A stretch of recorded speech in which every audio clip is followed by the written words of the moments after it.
नमस्कार दोस्तों। हालांकि ये बात कई बार डिस्कस हो चुकी है, चाहे वो इंडियन मीडिया हो चाहे खास करके पाकिस्तानी मीडिया में ज़्यादा डिस्कस हुआ है कि आखिर ऐसी कौन सी प्रॉब्लम है जो हमें रोक रही है कि भाई इंडिया के साथ हम अपने जो रिलेशन है वो सुधार लें और ट्रेड शुरू कर लें। क्योंकि अगर ट्रेड शुरू करेंगे तो ही पाकिस्तान के अंदर महंगाई कम होगी, बेरोज़गारी कम होगी और थोड़ा जो वहाँ पर लाइफस्टाइल है वो थोड़ा मेंटेन होगा। क्योंकि जो चीज़ें इंडिया से उनको चाहिए वो चाहिए, अगर हम डायरेक्टली नहीं भेजते तो फिर होगा ये कि यहाँ से इंडिया से चीज़ जाएगी दुबई, दुबई से उसका पैकिंग चेंज होगा, उसके बाद वहाँ से जाएगी कराची या फिर ग्वादर पोर्ट, खास करके कराची पोर्ट ही जाती है, और फिर वहाँ से पाकिस्तान में स्प्रेड होगी। अब जो चीज़ यहाँ से सीधी वाघा बॉर्डर से जा सकती है वो पाकिस्तान में घूम घूम कर जा रही है, तो ऑब्वियसली उसमें ट्रांसपोर्टेशन कॉस्ट और भी कई सारे व्यापारी बीच में ऐड होंगे, तो उनका मुनाफा भी यहाँ पर ऐड होगा।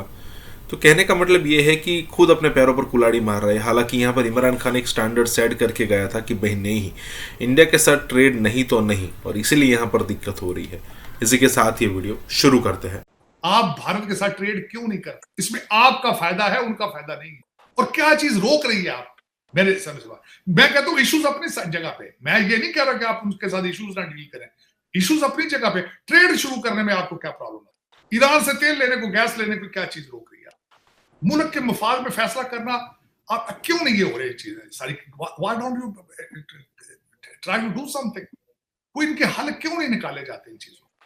लेकिन चीमा साहब, ये जिस तरह मैं आपको पहले कहता हूं, मैं हमेशा कि nationalism, Nations cannot survive without nationalism, period.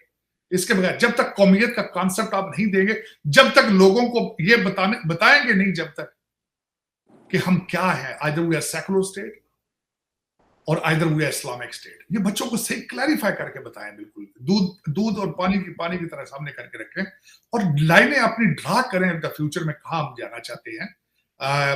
आप कौम को बताएं कि बिजली से आगे बढ़ के सोचें, कौमियत का कोई कॉन्सेप्ट इनको दें। ऐसी चीज की इस वक्त सख्त जरूरत है जिसमें आपको आपकी लोग कौमियत की तरफ जाएं। मुझे दुख होता है 14 अगस्त पे लोगों ने पाकिस्तान के झंडों की बजाय पीटीआई के झंडों को हर जगह पे लहराया है। पाकिस्तान प्रमोट करें, सियासी अपने इन लोगों की परस्तिश करना बंद करें। ये लोग तो आने जाने हैं, पाकिस्तान नहीं तो कुछ भी नहीं। साहब, एक और बात भी है। मैं देख रहा था कि अमेरिका की जो acting deputy secretary of state हैं विक्टोरिया नोलैंड जो हैं, उनकी फ़ोन कॉन्वर्सेशन हुई है जलील जलानी साहब से, जो हमारे नए केटेकर फॉरेन मिनिस्टर हैं। एक तो मुझे ज़ाहिर बात है, मैं चाहता था कि एटलीस्ट जो सेक्रेटरी ऑफ स्टेट तो फ़ोन करते, ये तो acting deputy secretary of state ने फ़ोन किया है, तो एक दर्जा कम उन्होंने जो है फ़ोन किया है। क्या करना चाहिए तार साहब हमें कि हमारे ताल्लुकात जो हैं वो बेहतर हो सकें? ये मतलब डाउनग्रेड तो अमेरिका ने किए हुए हैं ताल्लुकात हमारे साथ, कि वो सेक्रेटरी ऑफ स्टेट लेवल पे इंगेज कर रहे थे, बल्कि सेक्रेटरी ऑफ स्टेट ने प्राइम मिनिस्टर को मुबारक दी। ये deputy acting secretary of state है, इन्होंने फॉरेन मिनिस्टर को कॉल की और इन्होंने कहा कि हम आइंदा भी आपकी इकोनॉमिक सपोर्ट के हवाले से बात की है कि हम पाकिस्तान को स्टेबलाइज करेंगे इकोनॉमिकली, क्योंकि अमेरिका का बड़ा किरदार है in terms of all this money जो IMF से आई है। ये जो डाउनग्रेडिंग ऑफ रिलेशंस है, इसको कैसे मैनेज किया जा सकता है, और कैसे डॉक्टर साहब हमारा मुकाम बढ़े कि हमें जैसे अमेरिका पहले ट्रीट करता था वैसे ही ट्रीट करे? चीमा साहब, मैं इस पे 2-4 चीजों को ऐड करना चाहूंगा। एक तो जलील अब्बास जिलानी साहब के बारे में बात करना चाहूंगा। I have been known to him since so long. He is a true statesman. मैं समझता हूं इस पोजीशन के लिए, इस ऑफिस के लिए, he was the most suitable candidate, no question. America में एम्बेसडर रहना, फिर भारत के अंदर हाई कमिश्नर रहना, और the way his personality, his grip, amazing. इससे बेहतर कैंडिडेट नहीं मिल सकता, इससे बेहतर आपको फॉरेन मिनिस्टर नहीं मिल सकता। This is what my opinion. Very mature, very magnificent personality, और बेदाग उनका सारा रैकेट। लेकिन उसमें मेरी नजर में मैं समझता हूं कि इस वक्त America is trying to fix the, not trying to fix it but trying to balance it. उनका इस वक्त सारी दुनिया को नजर आ रहा है कि झुकाव जो है वो भारत की तरफ ज्यादा है। लेकिन मेरे ख्याल में, अगर मुझसे पूछे जाती तौर पर, आपकी सिर्फ एक तो स्टेट डिपार्टमेंट से आपकी ये हुई है, IMF ने इज कंसर्न, आपने आपकी जो नई केयर टेकर गवर्नमेंट है, इन्होंने उनको कहा है कि we are under pressure for the आपकी बिजली के प्राइसेस पे, and they have spoken to you. Virtual आपकी मुलाकात उनसे भी मीटिंग हुई है। मेरे ख्याल में, और देखा जाए और डेविड ब्लूम जो है वो he is very much concern about Pakistan as well, मेरी नजर में मैं समझ रहा हूं।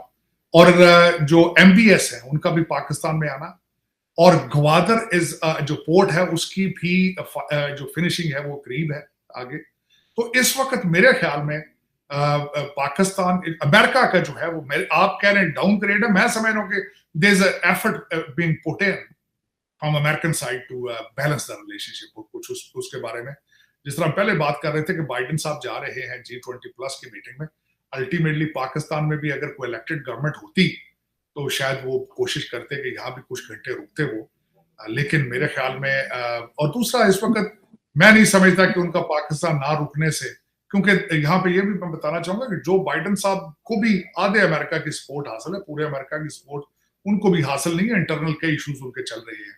लेकिन ये कि चीमा साहब, I am very optimistic regarding 3 चीजें मैं बताना चाहूंगा, बल्कि 4 चीजें मेंशन करना चाहूंगा। एक तो ये कि होप है कि हमारे अगले जुडिशरी के जो चीफ जज आएंगे, गाजी फाइज ईसा, दैट्स अनदर एक उम्मीद का झोंका वो है।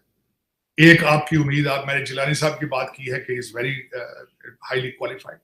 हमारे तीसरी उम्मीद आपके आर्मी चीफ हैं, is very determined, very determined. और उसमें चौथी चीज ये है कि काकड़ साहब का बनना बलूचिस्तान से, और उसके बाद आपका इंटीरियर मिनिस्टर भी बलूचिस्तान से होना, और सेनेट का चेयरमैन भी बलूचिस्तान से होना, एक छोटे सूबे और बलूचिस्तान, ये सारी चीजें अगर देखी जाए तो ये सारी उम्मीद की निशानियां हैं। मेरे ख्याल में सोचना चाहिए, ऑप्टिमिस्टिक होना चाहिए। आने वाले दिनों में आप देखें कि क्या होता है। सुना जा रहा है कि हमारे काकड़ साहब जो है will be coming to United Nations to deliver a speech. मैं समझता हूँ we should give him a chance. मैं जिस तरह पहले भी एक दफा कहा था कि कैबिनेट जो है it's not that bad, is a good cabinet. कुछ लोगों के ऊपर सवालिया निशान हैं जो पहले गवर्नमेंट में रह चुके हैं। मैं ये बल्कि ख्वाहिश करूंगा कि उनको क्लैरिफाई किया जाता गौहर ताबिश साहब के हवाले से, और मुझे रिजर्वेशंस थी रिगार्डिंग मिशाल मलिक कि उसको इतना हाई प्रोफाइल देना since her husband is controversial. तो लेकिन ये कि आई बिलीव कि we need to stay optimistic and hope for the better. एक क्विक आखिरी क्वेश्चन करना चाहता हूँ। काकड़ साहब UN आ रहे हैं, जारी बात है वो साउथ एशिया के हवाले से बात करेंगे। Is a caretaker prime minister, आपको लगता है कि उनको एक मैसेज देना चाहिए अमन का, दोस्ती का भारत के लिए, जैसे एक फॉरवर्ड लुकिंग रीजन, क्योंकि हम अक्सर बात करते हैं कि मुल्क ग्रो नहीं करते, रीजन ग्रो करते हैं। So there should be a message to prime minister Modi, और he should find this an opportunity while standing at the UN General Assembly to talk directly to New Delhi कि भाई this is what we want, आए बैठे हैं। आप क्या कहते हैं, क्या कहना चाहिए? मैं चीमा साहब देखें, जिलानी साहब ने मैसेज दिया था आते ही कि मैं भारत और अमेरिका से रिलेशनशिप अच्छा चाहते हैं, वेरी गुड जेस्चर था। मैं समझता हूं कि ना सिर्फ काकड़ साहब, पूरी कैबिनेट को, पूरी एडमिनिस्ट्रेशन को और पूरे पाकिस्तान को इसकी इंपॉर्टेंस को समझना चाहिए कि it is our need, we need to fix our relationship with our neighbours, और बिलखसूस ट्रेड के हवाले से भारत के साथ it is crucial for us to start the trade and dialogue. देखिए, इश्यूज अपनी जगह खड़े रहते हैं, डायलॉग किया जाता है, फिर भी किया जाता है, दरवाजे बंद नहीं किए जाते डिप्लोमेसी में। और मैं बिल्कुल ये चाहूंगा कि काकड़ साहब आए, वो ना सिर्फ अमेरिका को एड्रेस करें यूनाइटेड नेशंस से, और भारत को भी क्लियर सिग्नल दें कि we are interested in, let's start the dialogue and let's start the talks and something. मैं मेरी ये ख्वाहिश होगी इस चीज की कि इस चीज को एड्रेस किया जाए। आपकी इन्फ्लेशन और आपकी इकोनॉमी के लिए बहुत जरूरी है कि आप भारत के साथ ट्रेड हो।